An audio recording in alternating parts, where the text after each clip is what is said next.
बोलो सतगुरुदेव की जय। बंदी छोड़ कबीर परमेश्वर जी की जय। बंदी छोड़ गरीबदास जी महाराज जी की जय। स्वामी राम देवानंद जी गुरु महाराज जी की जय। सर्व संतों की जय, सर्व भक्तों की जय, धर्मी पुरुषों की जय, श्री काशी धाम की जय, श्री छुडानी धाम की जय, श्री कनौथा धाम की जय, श्री बरवाला धाम की जय। सत साहिब ग्रीव नमो नमो सतपुरुष को नमस्कार। गुरु की नहीं सुर नर मुनि जन साधुआं संतों सर्वसदी नहीं। सतगुरु साहेब संत सब डंडो तुम प्रणाम। आगे पीछे मध्य हुए तिनको जा कुर्बान। निराकार निर्विषम काल जाल वैभंजनम निर्लेपम निज निर्गुणम अक्कलनु बेशुंदनम।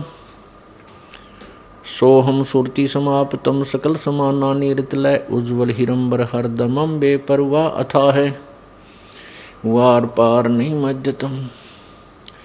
ग्रीव जो सुमरह सिद्ध होई गणनायक गलताना करो अनुग्रह सोई पारस पद परवाना। आदि गणेश मनाऊं गणनायक देवन देवा चरण कमल लो लाऊं आदंत करूं सेवा। परम शक्ति संगीतम ऋषि दाता सोई अवगत गुण अतीतम सत पुरुष निर्मोही। जगदम्बा जगदीशम मंगल रूप मुरारी तन मन अर्पण शीशम भक्ति मुक्ति भंडारी। सुर नर मुनि जन ध्यावे ब्रह्मा विष्णु महेशा शेष समुख गावे पूज्य आदि गणेशा। इंद्र कुबेर सरीखा वरुण धर्म राय ध्यावे समरस जीवन जी का मन इच्छा फल पावे। 33 कोटि अधारा जावे से 88 उतरे भव जल पारा कट है यम की फांसी। 33 कोटि अधारा जावे से 88 उतरे भव जल पारा कट है यम की फांसी। कर जोरूं विनती करूं धरूं चरण पर शीसे। गुरु जी राम देवानंद जी महाराज ने दियो नाम बख्शीश। कोटि कोटि सिजदा करूं कोटि कोटि प्रणाम। चरण कमल में राखियो मैं बांधी जाम गुलाम। कुत्ता तेरे दरबार का मोतिया मेरा नाम।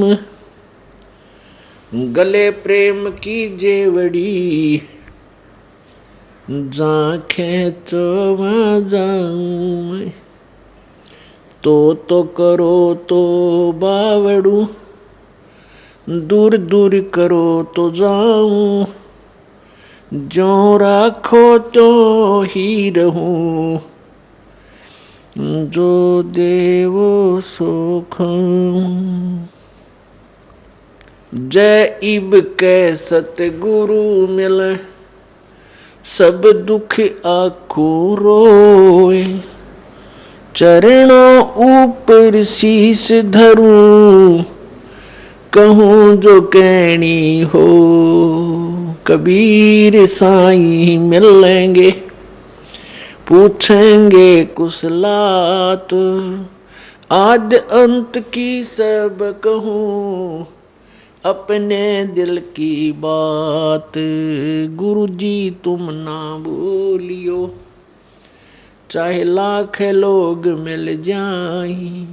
हमसे तुमको बहुत है तुमसे हमको नहीं। तुमरे विसारे क्या बने किसकी शरण में जाऊं। शिव बिरंच मुनि नारदा तिनके हृदय न समाऊं। अवगुण किए तो बहुत किए करत न मानी हार। बावे बंदा बख्श दियो, बावे गर्दन उतारे। अब गुण मेरे बाप जी, बख्शो गरीब नवाज। जो मैं पूत कपूत हूँ, बहुर पिता को लाजे। मैं अपराधी जन्म का, नक्सिक भरे विकार। तुम दाता दुख भंजना, मेरी करो संवारे। बंदे तू कर बंदगी, जय चावे दीदार। अवसर मानुष जन्म का, भाई मिले न बारंबार। मानुष जन्म पाय कर, नहीं रटे हरि नाम। जैसे कुआ जल बिना, बनवाया किस काम। कबीर नौबत आपनी, 10 दिन लेहो बजाए। ये पर पटन ये गली, बहुर न देखो आए। कबीर जिन कै नौबत बाजती, मंगल बंदते बार। एक हरि के नाम बिना, वो गए जन्म सब हारे। कबीर सातों शब्द जो बाजते, घर घर होते राग। ते मंदिर खाली पड़े, इब बसन लागे काग। कबीर थोड़ा जीवना, मांडे बहुत मंडाण। सब ही उबा पंथ सिर, ये राव रंक सुल्तानी। कबीर एक दिन ऐसा होएगा, सबसे पड़े बिछोए। राजा राणा राव रंक, भाई सावधान क्यों न होवे। कबीर उजड़ खेड़े ठीकरी, गड़गड़ गए कुमार। वो रावण सरीखे चले गए, भाई लंका के सिकदार। कबीर ऊंचा दिसे धौल हरा, मांडी चीती पोल। एक हरि के नाम बिना, ये जम मारेगा रोल। कबीर ऊंचा मंदिर मैड़ियाँ, चूना कली ढुलाए। एक हरि के नाम बिना, भाई जद तद पर ले जावे। परमेश्वर बंदी छोड़ कबीर परमेश्वर जी, हम काल जाल में फंसी हुई भोली आत्माओं को अपने सूक्ष्म वेद द्वारा, अपनी उस सच्चिदानंद घन ब्रह्म की वाणी द्वारा हमें सावधान कर रहे हैं, हमें यथार्थता की तरफ ले जाना चाहते हैं कि हे भोली आत्माओं, आप जिस लोक में रह रहे हो ये तो तेरा लोक नहीं है, ये तेरा रहने का स्थान नहीं है, तेरा मूल ठिकाना नहीं है। जिस वस्तु को तुम अपनी मान बैठे हो ये आपकी नहीं है। ये पूरी पृथ्वी ऐसी समझो जैसा एक रेस्टोरेंट होता है। आप यहाँ कुछ समय के लिए आए हो, आपको कोई मकान घर झोंपड़ी जो बनाया है ये यहीं रह जाएगा जब तक आप यहाँ रहने का किराया भर कर आए हो भगवान के दरबार में, उतने समय तक आप यहाँ रह सकते हो। उसके बाद जिस दिन भी आपका वो रेंट खत्म हो जाएगा, आपकी वो पुण्य कमाई आपका जो जीवन श्वास समाप्त हो जाएंगे, उसके बाद आप एक पल भी यहाँ नहीं रह सकोगे। और आप क्या सोच बैठे हो कि एक मकान बनाऊं, एक बन गया, दूसरी कोठी बनाऊं, तीसरी बनाऊं, एक फैक्ट्री लगाऊं, एक और बना दूं, और परमात्मा की भक्ति के लिए तेरे पास समय नहीं। आप जिस उद्देश्य से मनुष्य जीवन प्राप्त करके आए थे, आपको जिस काम के लिए, जिस कार्य के लिए मनुष्य शरीर दिया था प्रभु ने, आप उसका लाभ नहीं उठा रहे हो। इसलिए परमात्मा रह रह कर भिन्न भिन्न प्रकार के वचन बोलकर हमें समझाना चाहते हैं। क्या बताते हैं? कबीरा नौबत आपैनी दिन दस लो बजाए, ये पुरपटन ये गली भाई बहर न देखो आए। अपनी अपनी जिसका भी जिसा संस्कार है, कोई गरीब है, अमीर है, राव है, रंक है, राजा है, चाहे कोई देव बना है, ये आपके पुण्य संस्कार हैं पिछले, जैसे जिसके जितने हैं। और ये 10 दिन का मेला है। इसमें अपना जो भी तेरा संस्कार है इसको पूरा करके उसके पश्चात आप पुनः इसी मनुष्य शरीर में और उसी स्थान पर जहाँ तुम चाह रहे हो वहाँ नहीं आ पाओगे। अर्थात जिस वस्तु को तू अपनी मान बैठा है, ये भोले प्राणी या तेरी नहीं है। ये माया करतारे की अपनी कह गंवारे, जमपुर धक्के खावेगा नाहक बह बेगार। यह माया, या सारी पृथ्वी, सारा सब कुछ वो परमात्मा की है और तू इसको अपनी मान बैठा है। जमपुर, उस यम के लोक में तू जाएगा, वहां धक्के खावेगा और नाहक बह बेगार। व्यर्थ में तेरे ऊपर ये आपत्ति आ पड़ेगी, नरक भोगेगा। 84 लाख योनियों के प्राणियों में, शरीरों में कष्ट पे कष्ट उठाएगा। अब क्या बताते हैं कि आप तो एक गरीब व्यक्ति हो, छोटा मोटा कोई व्यवसाय भी है, ये भी इतना नहीं है। बड़े बड़े पूरी पृथ्वी के राजा भी सब संपत्ति और सारा जीवन में जो जोड़ा था वो यहीं छोड़कर चले गए। जिनके नौबत बाजती और मंगल बनते बार, एक हरि के नाम बिना वो गए जन्म सब हार। पहले समय में राजा लोगों के द्वार के आसपास, किले के बाहर एक ऐसा स्थान बनाया जाता था, वहाँ हाथियों को बांध देते थे। 100, 200, 500 बाहर हाथी बंधे होते थे। उनसे राजा की शक्ति का प्रदर्शन होता था कि ये राजा कितना शक्तिशाली है, जो 500 हाथियों को रखे हुए है, 500 हाथियों को पाल रहा है। तो परमात्मा कहते हैं ये शोभा उस राजा ने जो बनाई थी, मैंगल बोलते हाथी को। बार माने अपने बारने आगे द्वार पे, जिनके नौबत बाजती, बाजे बाजा करते हैं, और मैंगल माने हाथी बंधते बार, द्वार के आगे हाथी बन जा करते हैं। एक हरि के नाम बिना वो गए जन्म सब हारे। परमात्मा की भक्ति ना करके अपने मनुष्य जीवन को बर्बाद करके चले गए। काया तेरी है नहीं, ये माया कहाँ से हुई,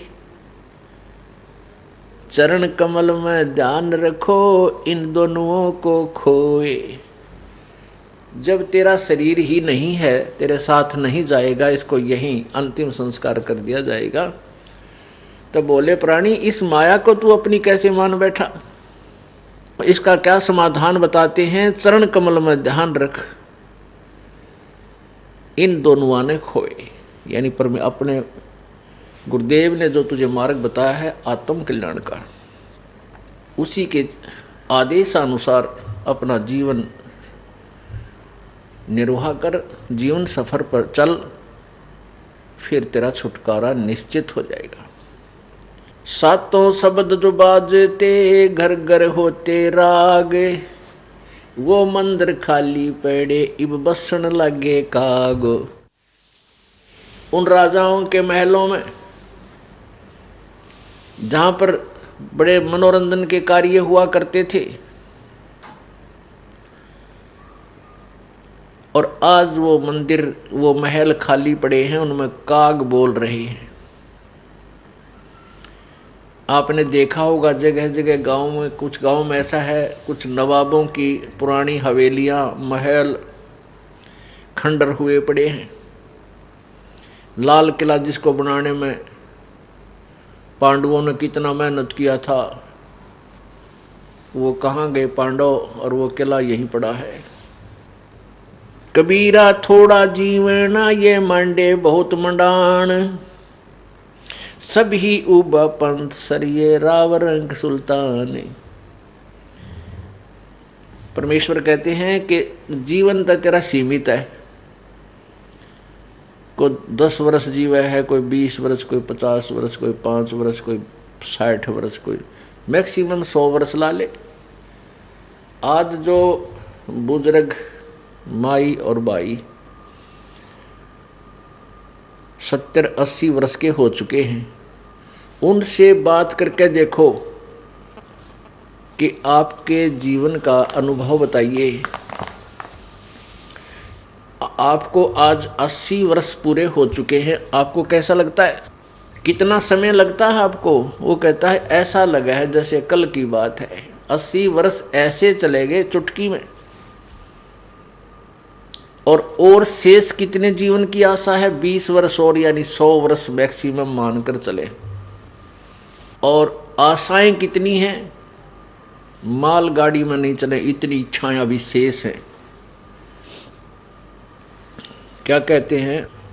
आया बुढ़ापा बैरी, पड़ी परिवार में ममता गैरी। आया बुढ़ापा बैरी, पड़ी परिवार में ममता गैरी। पोता ब्याल हो या मन में रैरी, हेली करवा जो खड़ी, रहेली करवा जो खड़ी। हेर नर दोख दोख लुट गया आगी अंत घड़ी। बुढ़ापे में क्या सोचा है बुजुर्ग? देखो पोता पोती हुए पाछे बच्चे सारा कमांड संभाल लेते हैं और उसके पास कुछ नहीं रहता, केवल आशाएं इच्छाएं रह जाती हैं। तो क्या सोचता हो बूढ़ा कि भगवान पोता ब्याह लो, इस ये पोता मेरा ब्याह आ जाए मेरी आँखों के सामने, बस आनंद काया हो जाए, और एक हवेली बना दूं, वर्तमान के शब्दों में कोठी, एक कोठी और बना दूं। और उस बुढ़े की कोई सुने नहीं, ना बालक माने ना पोते सुने, पर उसकी अपनी वह सेक चिल्ली वाली कामना खत्म नहीं होती। तो जिसके पास भक्ति नहीं है, भगवान का नाम नहीं है, उसका बुढ़ापा उसके लिए दुश्मन, और जिसके पास भक्ति है उसके लिए उसका बुढ़ापा मित्र बन जाएगा। क्योंकि बच्चों को सलाह बड़े बुजुर्ग तब तक देते हैं जब तक वो खुद सोचन समझन योग्य नहीं होते। और ये भी हमें भगवान के तत्व ज्ञान से ये भी हमें पता चल जाता है कि इस बच्चे के भाग्य में जो है वही मिलेगा। ना तेरे चीचू करने तक कंपत्ति होगा और ना ही किसी और तरीके से। हाँ, तरीका एक है कि ये बच्चा तेरे वाला यदि भगवान से जुड़ जावे तो परमात्मा फिर इसकी आपत्तियों को हल्का करने लग जाएगा। ऐसा हो जाता है तो उसका तो बुढ़ापा कति स्वर्ग बन गया। ऐसा नहीं भी होता है, बच्चे नहीं भी मानते हैं, तो इस ज्ञान को आधार बना ले। अपनी भक्ति में बाधा नहीं आने दे।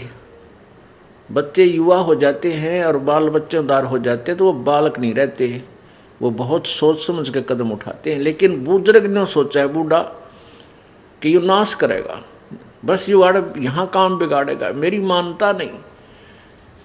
अपने समय में जैसे बचपन था हमारे, जब उस समय कुछ और माहौल था, और तरह की व्यवसाय था। अब इस उम्र में हम 68-60 साल के हो गए, 58 वर्ष के, अब कितना परिवर्तन हो गया। अब हम बच्चों को उस अपने पुराने हिसाब से सेट करा तो कैसे होंगे? हमारी सोच तो 50 वर्ष पुरानी है। तो इस दृष्टिकोण से आधी लड़ाई हम आप बना लें बुढ़ले। तो इनको चाहिए, जिनको नाम ले लिया, अग बेटा भगवान ने याद रखो और नेक नीति तक काम करो, परमात्मा बरकत जरूर देता है आपके किए कर्म का। और कोई हानि भी होती है तो ज़्यादा होनी हो वह कम में टलेगी, ये नियम है ईश्वर का, और नहीं तो हानि नहीं होगी। तो इस तरह विचार करके अपनी भक्ति करता रहे। बच्चे कोई सलाह मांगे तो जिसी बुद्धि काम करे दे दे, बेटा मेरी तो इतनी बुद्धि काम करे है, और आप बुद्धिमान हो और भी किसी आपके साथी सहयोगी से सलाह करके इस काम को कर लीजिए। होना है फिर परमात्मा के अधीन, क्योंकि हम उस मालिक के कंट्रोल में हो गए। अब हमें आउट ऑफ लाइन नहीं जाने देगा परमात्मा। जब हम उसकी शरण में हैं, उसके उपदेश ले लिया है, उसके नियमों का पालन कर रहे हैं, तो वो परमेश्वर हमें बिल्कुल ठीक लाइन पर चलाएगा, बाहर नहीं जाने देगा। इसलिए बूढ़ा बुजुर्ग जो है अपने उस बुढ़ापे को फिर बहुत आसानी से पूरा कर जाएगा। नहीं तो ये शत्रु है, आया बुढ़ापा बैरी। जितना वृद्ध होता जाएगा, क्योंकि 2 बेटे 2 बेटी, फिर उनका 2-2 3-3 संतान है।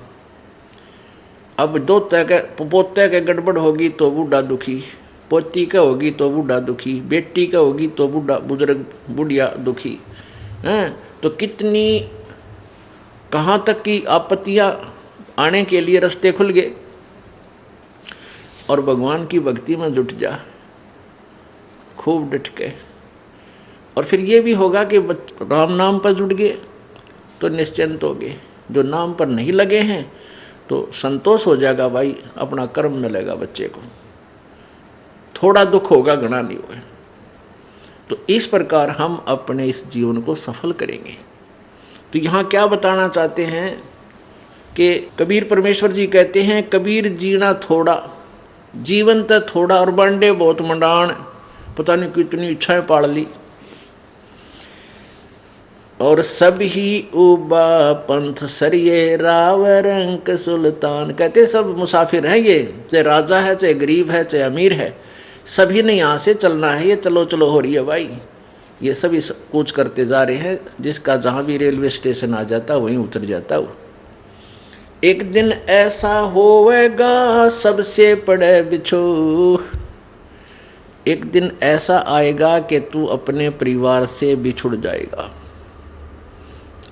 इनके साथ नहीं रह पाएगा। इससे भी अपना हिसाब लगा ले, ये तेरा नहीं है। लेकिन इसका अर्थ ये नहीं है कि इनसे कोई नफरत करे। हम एक ट्रेन में बैठे हैं, एक बोगी में नारे नारे, प्रत्येक कंपार्टमेंट में। तो वो हमारे साथ बैठे हुए जो यात्री हैं, उन यात्रियों से हमारा कैसा व्यवहार होता है? अच्छा व्यवहार होता है, बात भी करते हैं, चर्चा भी चलते हैं, कोई मदद होती है वो भी हम करते हैं। कोई बुजुर्ग बीमार है उसके लिए गाड़ी रोकी है, कोई जूस ला देते हैं, कोई फल मंगाता फल ला कर देते हैं, प्यार से रखते। और अपना अपना स्टेशन आता है, उतर के चले जाते हैं। बस इतना ही उनके साथ हमारा लगाव होता, उसके आगे नहीं होता। ऐसे ही हमें ये समझना चाहिए, जीवन रूपी गाड़ी में हम एक परिवार रूपी कंपार्टमेंट में बैठे हैं। तो हमारा फर्ज बड़ा है, जब तक हमारा स्टेशन ना आता ना उतरे, इतने प्रत्येक की मदद करें जो जिसके योग्य है, जिसकी आवश्यकता है, और प्यार से रहें। बिल्कुल कोई झगड़ा नहीं, अपना एडजस्टमेंट करके चलें। तो एक जीवन रूपी गाड़ी के इस कंपार्टमेंट में बैठे हैं, तो ये सफ़र अच्छी तरह तय हो जाएगा। और उस कंपार्टमेंट में बैठे आपस में झगड़ा करें, लड़ पड़े, तो 2 घंटे मुश्किल हो जा पार उस सफ़र के, जीवन दूभर हो जा। तो इसको हमने इस तरह सोच के अपने इस जीवन रूपी सफ़र को सुख में बनाना है। कबीर एक दिन ऐसा होवेगा सबसे पड़े बिछो, राजा राणा राव रंक सावधान क्यों ना हो। उजड़ खेड़े ठीकरी ये घड़गड़ गए कुमार, वो रावण सरीखे चले गए भाई लंका के सरदार। आप देखते हो कहीं कहीं पर गांव के गांव पुराने समय के हिसाब से वो उजड़ हो गए, वो गिर के नष्ट हो गए और वहाँ ऊंचे ऊंचे टीले बन गए हैं और उनमें टूटे फूटे जो है ना पुराने मिट्टी के बर्तनों के वो ठीकरी पड़ी है, टुकड़े पड़े। तो परमात्मा याद दिलाते हैं वो भी तुम्हारे तरह इन कोठी बनाए बैठे थे यहाँ पर, और आज उनका क्या हाल हो रहा, वो मकान ना वो सब कुछ नष्ट हो गया। तो ये तो अस्थाई सटे है आपका, यहाँ पर टेम्परेरी सटे है, अस्थाई आपका जो है ना पड़ाव है। और हमने अपने निज घर की तरफ प्रस्थान किया हुआ है। किन्होंने? जिनको मनुष्य जीवन मिल गया और साथ में ये यथार्थ मार्ग मिल गया, रास्ता मिल गया अपने घर का। तो उन्होंने अपना उद्देश्य यही रखना है कि हमने अपने घर जाना है। अस्थाई जहाँ भी हमने रुकना पड़ जाता है रात्रि में किसी शहर में, कोई धर्मशाला में, तो वो धर्मशाला ही होती है। तो ये हमारी एक धर्मशाला है। जैसे इस जीवन की धर्मशाला हमें ये क्षेत्र मिल गया, अपना ये घर है। लेकिन उद्देश्य क्या है कि हम घर जा रहे हैं, अपने सतलोक जाएंगे। ये तो धर्मशाला है, यानी एक होटल है, इसमें हम रुके हुए हैं। इस तरह इस जीवन को आगे चलाना है। ये बिल्कुल ये बातें कहन सुनन की नहीं है, ये कर पाड़न की है। इनको अपनी पल्ला गांठ में बना लो, विशेष डायरी में नोट कर ले और दूसरे तीसरे दिन एक बार न पढ़ ले। कति शांत मनता है, नो नहीं नित्य नियम की तरह रेल सी बना कर पढ़ लिया, नहीं। इनको पढ़ने का तात्पर्य से जोर दे यू क्या क्या कह रखा भगवान ने, और फिर हम भूले नहीं गए उस उद्देश्य को जिसके लिए हम यहाँ आए हैं। ऊंचा दिस है धौलहरा मांडी चीती पोल, एक हरि के नाम बिना यो जम मारेगा रोल। रोल मारना माने धोखा देना। परमात्मा कहते हैं कि आप जी ने क्या किया, बढ़िया मकान बना लिया, बड़े सुंदर चित्रकारी कर दी, वेल प्लास्टर कर दिया, चिप्स बना लिया, मार्बल लगा दिया हैं, और इसने देख देख कर काख चौड़ी करके चलता है, कोठी वाला है। कहते हैं यो काल तेरी रोल मार रहा है, तुझे धोखा दे रहा है कि यह तेरी कोठी है, बोले आदमी भक्ति कर और पीछा छुटा ले। ये तो एक घोंसला है कुछ समय टाइम पास करने का।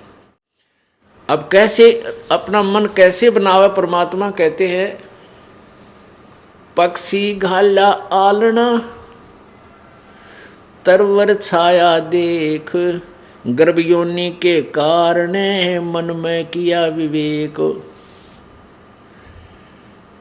कि एक पक्षी ने घोंसला बनाया, किस उद्देश्य से? कि उसमें बच्चे पैदा करूंगा, और जब वो बच्चे पैदा हो गए, अंडे हो गए, फिर वो बच्चे बन गए, घोंसला कीता वो आप सैर सपट्टे में। तो ये मकान क्या है? ये तो एक घोंसला है। अपने इस भक्ति रूपी बच्चों को अपना पूरा करके यहाँ से चलेंगे।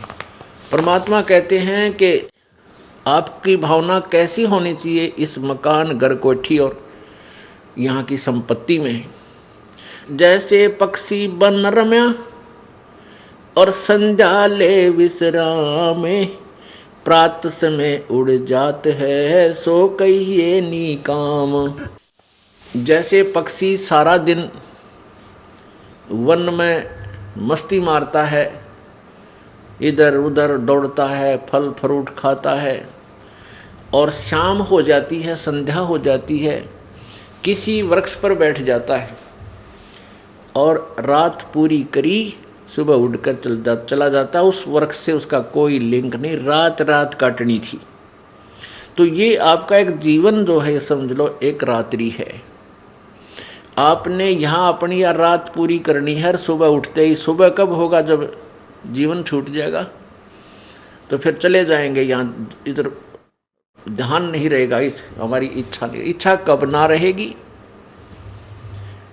उस समय नहीं रहेगी जब हमें अपना अगले ठिकाने का 100% विश्वास हो जाएगा कि जो साधना जो भक्ति में कर रहा हूँ ये मुझे वहाँ स्थान देगी। फिर इधर झाँक कर नहीं देखेंगे चाहे 6 कोठी हो तेरी, इसमें इच्छा नहीं रहेगी। ये एक विधि है परमात्मा के पास जाने की। और जब तक इच्छा मरेगी नहीं पार तो नहीं हो सकते, लेकिन जैसी भक्ति आपने कर्म की है इनका फल अवश्य मिलेगा। तो वो फल जैसे आप भक्ति कर रहे हो ठीक ढंग से लगे भी हो और इच्छा मरी नहीं, अंत समय में या जैसे भी आप भावना जरूर रहेगी। ये तो पहले मर के देखना पड़ेगा हमने। कैसे मर के देखना पड़ेगा? जीवित मर के। जीवित कैसे मरना है? जैसे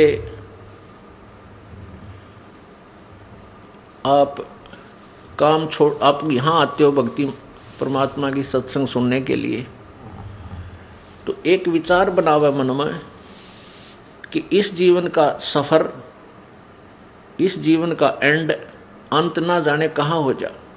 परमात्मा की वाणी है, कबीरा कहाँ गर्भियो ये काल गह कर केश, ना जाने कित मारेगा तुझे के घर के परदेश। इस बात ने याद रखे कि ना जाने ये काल तेरे बाल पकड़ के खींच कर ले जाएगा, और ना बेरा कित मारेगा परदेश में या घर मरेगा, नो बिना बेरा तेरी मृत्यु कहाँ होगी। अब बहुत से उदाहरण हैं, उनको याद करके डर लगना चाहिए भगत को। अब ताजे ताजे उदाहरण बहुत हैं इस तरह की जो मृत्यु होती है। हरियाणा के 2 कैबिनेट मिनिस्टर थे अभी 4 वर्ष पहले, 4.5 वर्ष पहले, और शपथ लिया उन्हें भी मेरे ख्याल 10 से 5 दिन हुए थे, और बहुत पैसे वाले थे, और एक मिनिस्टर, और उसकी क्या तमन्नाएं थी, एक ही हेलीकॉप्टर में दोनों की मृत्यु होगी। अब आगे क्या हुआ वो तो प्रभु जाने। उसके बाद अभी तुरंत मध्य प्रदेश के एक, वो आंध्र प्रदेश के मुख्यमंत्री जी हेलीकॉप्टर में पता नहीं कहाँ मृत्यु हुई, और 3 दिन के बाद उनकी के शव का पता लगा वो वहाँ पड़ा है। तो पुण्यात्माओं, इसको अब भक्तों को ये नो जीवित मरना पड़ेगा कि आप जब सत्संग या भक्ति की तरफ चलते हो, भगवान का भजन करना चाहते हो, तो जीवित मरना होगा। आप जब सत्संग की तरफ चलते हो, गुरुदेव के यहाँ आते हो 1 दिन 2 दिन के लिए, तो आपसे घर उस समय छूटेगा जब आप जीवित मर जाओगे। ये सोच लेना कि आज मैं मर गया और 2 दिन के लिए आपकी मृत्यु, मान लीजिए मृत्यु तो होनी है, ये तो अंडरस्टूड है, यूनिवर्सल ट्रूथ है, ये तो बिल्कुल सच्चाई है, मृत्यु होगी। और इसका ये भी नहीं पता कब हो जाए, और यदि भक्ति पूरी ना हुई, हम धर्म कर्म कोई बना नहीं, तो वो जीवन व्यर्थ गया, चाहे लाख वर्ष जी ले। तो ये सोच ले कि भाई आज मैं 2 दिन खातिर मर गया। अगर परमानेंट मर जावा, सदा के लिए मर गया, मृत्यु होगी, तो फिर कौन करेगा उस काम को जिसके लिए तो भक्ति नहीं छोड़ना चाहता। ये सोचता है कि मेरा कार्य बिगड़ जाएगा, मुझे हानि हो जाएगी, और परमानेंट मर गया, फिर क्या होगा? फिर तो उसको आके संभाल ही नहीं सकता। 2 दिन के लिए मर ले, मर गया मतलब भाई चलो, चाहे कुछ भी नुकसान हो पीछे, और वापस आकर के उस नुकसान जो हो, वैसे तो परमात्मा नहीं होने दिया करते। जब दृढ़ विश्वास होगा, आप खड़े हो जाएंगे, आपके घर का सारे काम को संभालेंगे। परंतु आप ये सोच कर चलो कि आज मेरी मृत्यु होगी, 2 दिन मर गया मैं, 3 दिन के लिए मर गया, तो वापस आकर कम से कम उस बिगड़े हुए ने फिर ठीक तो कर लेंगे, और फिर साथ भगवान की पावर होगी, भगवान की शक्ति हमारे साथ होगी, तो वो और शीघ्र ठीक होगा। आपको मान ले 10,000 का नुकसान हो गया, और जब भगवान पर विश्वास है और भक्ति मार्ग पर आप दृढ़ हो, आपके मन मानो 50,000 का लाभ कर दिया भगवान। तो इसीलिए तो परमात्मा की तलाश करते हैं। और जब परमात्मा मारे कैसा घसियारा हो, तो फिर उसने क्यों तलाश करें? क्या हो सकता है फिर उसके पीछे दौड़ धूप करने की? इसलिए ढूंढते हैं कि हम उसके लिए नहीं, अपने कल्याणार्थ। कितना दयालु है भगवान, कल्याण हम अपना करावें, वो हमारे घर के बच्चों की रखवाली वो आप करे, कितना कितना दयालु है। हम घर पर बैठे रहें और सारा नुकसान हो जाए, जब के कर ले। जींद में एक पूरा परिवार गर्मियाँ के दिन में ऊपर सोया छत पर, नीचे ताला तोड़ के 5 लाख का सामान निकाल ले गए, बर्तन भी उठा ले गए, सुबह रोटी पाउंड आटा भी कौन पाया। बताओ, तो सारा परिवार वहाँ था और खूब रखवाले थे, ईब कर ले के करेगा। तो पुण्यात्माओं, इन पॉइंटों को अपने पल्ला गांठ ला लिया करें। जब ये भक्ति होगी ना, बालका का खेल नहीं है ये। और परमात्मा कहते समझा है तो सिर धर पाऊं और बहर नहीं रे ऐसा दाओ। जब तेरे आगे समझ में कि तो काम करे, पीछा छूटेगा। इस जन्म में कर ले चाहे किसी और जन्म में कर लिए, कभी मनुष्य जीवन मिला, ये तो आपने करना पड़ेगा या ट्रेनिंग, यो कोर्स पूरा करना पड़ेगा और फिर सदा के लिए सुखी होंगे। अपना एक सतलोक स्थान है, वो शाश्वतम स्थानम।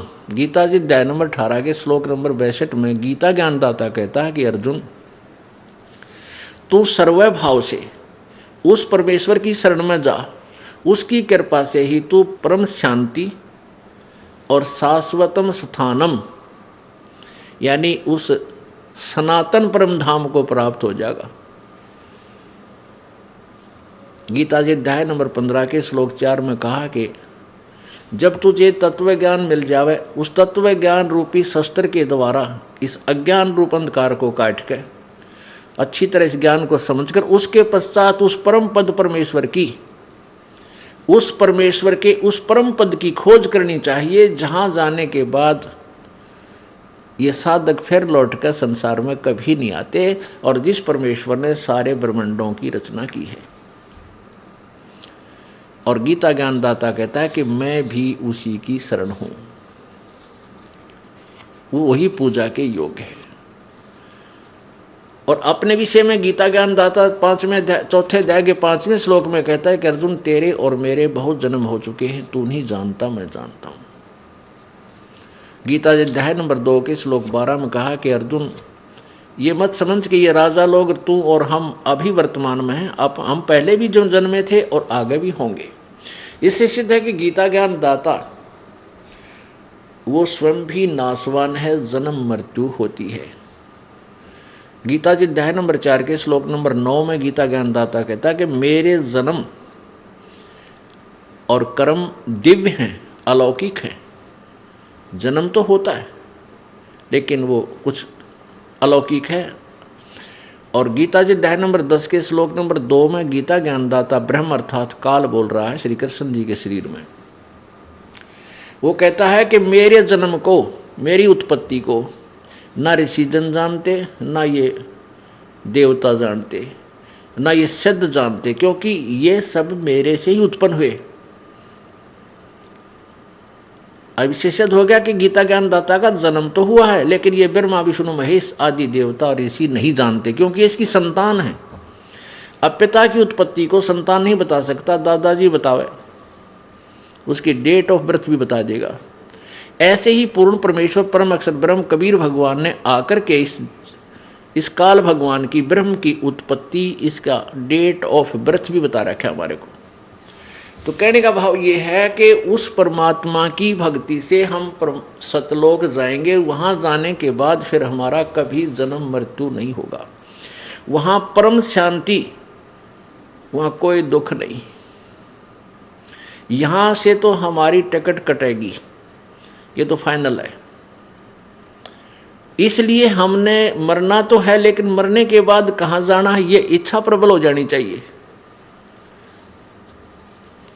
अब वो उमंग, वो हिलोर उठे अंदर से, जैसे कबीर परमेश्वर जी की कृपा से आदरणीय गरीबदास साहिब जी उस सतलोक को आँखां देख कर आए थे, और उसके बाद उनको इतनी उमंग भर गई थी उस स्थान को देखकर कि वाह वाह अमरपुर जाऊंगा, वाह वाह अमरपुर जाऊंगा। जैसे बालक का चाचा डाक रहे, वाह मामा का जाऊंगा, मामा का जाऊंगा, नानक का जाऊंगा। तो ऐसी उमंग भर जानी चाहिए हमारे अंदर के, सचमुच वहाँ इतना सुख होगा। अब जैसे पुण्यात्मा हो, जब आप भक्ति कर रहे हो, पुण्यदान कर रहे हो, तो मृत्यु होगी, धोखा सा ना लगे, मृत्यु तो होगी। जबरदस्ती होगी, ना चाहोगे तो भी होगी। लेकिन उस समय ये बात याद आ जाएगी कि खाली ना चाले, कुछ तो बना भगवान। जैसे बच्चा विद्यार्थी सारा वर्ष पढ़ता है, तैयारी करता है, एग्जाम आ जाते हैं तो घना ना डरता हो, और जिसने किताब बैठा गया ना देखी मस्ती मारता इंडिया, वो तो कांपन लग जाए, कुछ ना लिखा हुआ याद होगा वो भी भूल जाता है। तो ऐसे हम अब भक्ति आप जी कर रहे हो, ये व्यर्थ नहीं जाएगी, नहीं तो फिर भगवान के सारे शास्त्र फेल हो जाएंगे। लेकिन यदि आप मर्यादा में रहते हुए सद्भक्ति करते रहोगे तो ये पर फल आपको मिलेगा जो परमात्मा ने बता रखा है, इसको कोई टाल नहीं सकता। इस तरह अपने दृढ़ विश्वास करके इस मार्ग पर लगना है। संसार कुछ भी कहे, वो तो जनता बोली, उसको पता नहीं, ज्ञान नहीं, वो तो आपके विषय में कुछ भी बोल सकते हैं, ना उनका दुख माने और ना उनका कहने तक अपने मार्ग से विचलित हो। इतनी बात याद अवश्य रखें और कोशिश हो कि उनको भी इस मार्ग पर लाने की चेष्टा करो। वो भी आप ही के भाई बहन, सतलोक से आए हुए एक ही पिता की संतान है। हमारा कोई शत्रु नहीं है, कोई भी शत्रु नहीं है, और कोई भी आपके साथ कोई 19-21 कर रहा है तो वो काल करवा रहा है आपको अशांत करने के लिए। तो ठीक, अपना बचाव अवश्य करे, किसी तरीके से हो अपना बचाव करे और भक्ति करता रहे। उसको शत्रु वाले दृष्टिकोण से ना देख करके एक पागल कुत्ता समझ ले। अगर पागल कुत्ते से कैसे बचा जाता है वो सारे तरीके अपनाए रखे, बस इतनी सी बात। अब क्या बताते हैं, ऊंचा दिसे धौलरा ये मांडी चीती पोले, एक हरि के नाम बिना यो जम मारेगा रोल। यो काल रोल मार रहा तुम्हारी, तुमने बहका रहा है, मूर्ख बना रहा है, तुम्हारे साथ धोखा कर रहा है। ये बढ़िया बढ़िया कोठी तेरी, ये बेटी तेरी, या कार तेरी, नहीं, तेरा तो अपना शरीर भी नहीं है। हाँ ठीक है, जिन बच्चों का आपके साथ संयोग है, इनको एक धनी के बच्चे जानकर, एक मालिक के बच्चे जानकर इनकी परवरिश कर, इनकी सेवा कर, जो तेरे योग्य है, जो तुझे सौंपी गई है। वो किस दृष्टिकोण से करे बच्चे अपने बच्चों का पालन? जैसे एक नौकरानी, इस दास ने देखा जब ये नाम उपदेश मिला, ये ज्ञान प्रभु का मिला, उसके बाद आंखें चार हो जाती है इंसान के। तो हर एक प्रक्रिया देखा करता था कि जहाँ हमारा ऑफिस था उससे एक कोठी छोड़कर दूसरी में एक बहुत बड़ा अच्छा सेठ रहता था, कोई फैक्ट्री का मालिक। उसकी एक लड़की थी 7-8 वर्ष की, और उस बच्ची का जो स्कूल था वहाँ से ज़्यादा यानी 5-10 किले दूर होगा, 2000 फुट की दूरी पे। तो एक नौकरानी रखी हुई थी स्पेशल उसी लड़की के लिए। वो उसको खाना बनाती थी, उसकी इच्छा अनुसार जो भी वो चाहती थी वो खिलाती पिलाती थी, नहवाती धोवाती थी, और उसको कपड़े पहनाकर स्कूल की ड्रेस, और उसको वहाँ छोड़ कर आती थी, और छुट्टी होते ही लेकर आती थी।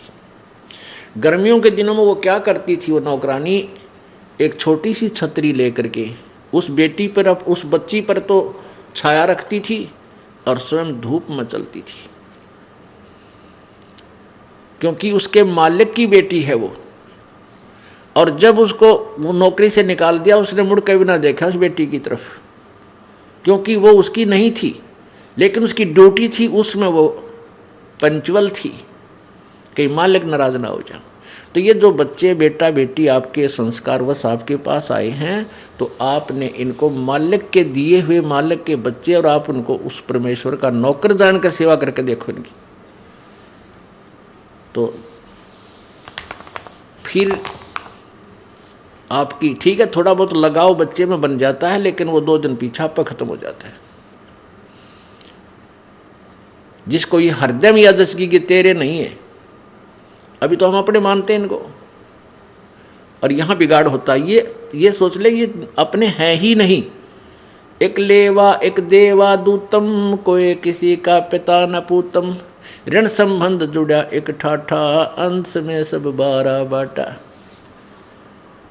बहुत से प्रमाण परमात्मा ने बहुत से ऐसे उदाहरण दिए हैं, एग्जाम्पल दिए हैं, जिससे हम अपना दिल रोक सकते हैं, डांट सकते हैं और परमात्मा के चरणों में दृढ़ हो सकते हैं। उनको अपनाना चाहिए।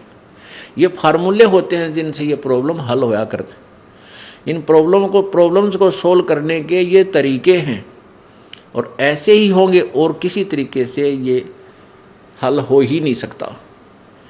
जो परमेश्वर ने आकर के स्वयं उसकी जो है ना समाधान बताए हैं, हमने उन्हीं का पालन, उन्हीं का प्रयोग करना पड़ेगा, तब हम इस एग्जाम में सफल होंगे। काचना व मैडिया चूना माटी लाए और मी चुनेगी पापनी ही दौड़ के लेगी आए। क्या बताते हैं परमात्मा कि कहा चुनाव है मैडियाँ, मैडी बड़ी बड़ी कोठियाँ, और कहते हैं चूना माटी लाए। पहले चूने को, आजकल तो सीमेंटेड बहुत अच्छी मानी जाती है, उसमें चूना, जो चूना प्रयोग करता था वो बहुत बड़ा सेठ होता था, नहीं तो मिट्टी की चढ़ाई करते थे, मिट्टी कच्ची ईंटों से अपने मकान बनाया करते थे गांव वाले। तो बहुत बड़े सेठ को परमात्मा कह रहे हैं कि कहाँ चुनाव मैडियाँ, बड़े बड़े महल और चूना माटी लाए, और मौत चुनेगी पापनी, मौत तुझे चुनेगी, एक दिन आके चुग लेगी और दौड़ के लेगी आए। ये मैडी इतनी बढ़ती बढ़ती रह जाएंगी। रोहतक के अंदर एक बहुत बड़ा सेठ था, उसने एक मार्केट बनानी चाहिए। मार्केट, उसका अपना पुराना सा कुछ स्थान था, उसको फोड़ फाड़ के एक मार्केट बनानी शुरू की। जैसे वहाँ काफ़ी मार्केट बन जाती, ऊपर नीचे उसमें दुकानें निकालने लगा। और उसकी कितनी तमन्नाएं थी, कहते वहाँ वो अधिक बनी थी। और शाम के समय उन मजदूरों को उनकी मजदूरी का हिसाब करके, और स्वयं वह टूटी चल रही थी, गर्मियाँ के दिन थे, उसके नीचे बैठ कर नहाने लग गया। अब स्नान करते करते हार्ट अटैक हो गया और वहीं पर नहीं हो गया। तो परमात्मा कहते हैं अरे तेरा गजब हुई। ठीक है, वो तो दिन आना था, पर जो कुछ और भी करने के लिए संदेश दिया मालिक ने 100 बार, वो क्यों नहीं किया? अब वो ना वह कोई ठीक, वो कोई और प्रयोग करेगा, उसका तो काम नहीं आई। ठीक है, भक्ति भी करता रहता और वो जो भी काम था उसको भी साथ लगा रहता, दोनों काम करता। वो कब करता? जो पूर्ण संत की, देखो अधूरे संत, नकली संतों से भी लाभ नहीं होता और गलत साधना से भी जीव सफल नहीं हो सकता, जीवन सफल नहीं हो सकता, ना भक्ति सफल हो सकती। तो पुण्यात्माओं, भक्ति मार्ग के अंदर वर्तमान में पूरा विश्व बिल्कुल बालक जैसा है, चाहे वो संत कलाम हैं, चाहे मैं ऋषि की पदवी पा रहे हैं बोली आत्माओं में, और चाहे वो मंडलेश्वर कहलाते हैं, जगत गुरु की पदवी आप पर लिखवा रहे हैं। किसी को भी ABC कह भी नहीं पता भक्ति मार्ग का। इस बात को सुनकर प्रत्येक आदमी जो प्रथम बार सुनता है इस दास के इन वचनों को, वो मन में बहुत से दोष पैदा कर लेता है। वो सोचता है कि ये अपने आप को पता नहीं क्या समझता है, बड़ा अभिमानी है, अपने आप को रामपाल पता नहीं क्या बनाए बैठा है। नहीं, इस दास का ना तो यो कोई खानदानी प्रोफेशन था, अग भाई हमारे दादे परदादे इसे काम पर लग रहे थे। नहीं, एक किसान परिवार में जन्म था इस दास का, और 2 रोटी परमात्मा ने बढ़िया दे रखी थी, जूनियर इंजीनियर की नौकरी थी। परमात्मा ने ना जाने किस प्रकार अनहोनी की है, या इस दास को वो खजाना दे दिया जिसकी पूरे विश्व को आवश्यकता है। और इसके अतिरिक्त कोई अल्टरनेट नहीं, जीव सुखी हो जाए या वो कोई धनवान हो सके, कोई तरीका नहीं। हाँ, बेईमाना, चोरी, ठगी, ये तरीके समाज ने अपना लिए हैं धनी होने के, लेकिन इनसे कभी धनी नहीं हो सकता, ना शांति हो सकती। तो उस शांति को प्राप्त करने के लिए, जैसा कि प्रसंग चल रहा था कि न तो गीता ज्ञानदाता स्थायी है, न उसकी जीवन मृत्यु समाप्त हुई है, और न ब्रह्मा विष्णु महेश और अन्य देवता, क्योंकि ये उसी के अंतर्गत हैं। उनको भी नहीं ज्ञान है यथार्थ भक्ति मार्ग का, इसलिए वो भी शाश्वत स्थान को प्राप्त नहीं कर सकते। और इस दास को ज्ञान हुआ उस परम अक्षर ब्रह्म का, पूर्ण परमात्मा की भक्ति का। इस दास के बताए हुए मार्ग से वो परमात्मा प्राप्ति हो सकती है, और कोई तरीका नहीं इस विश्व में नहीं है। इसको चाहे अभिमान सोच लो या कति यथार्थ और सच्चाई मान लेना। हाँ, ये कुछ दिन के बाद आप फिर बाद में पश्चाताप किया करोगे कि सचमुच वो सत्य कहा करते थे।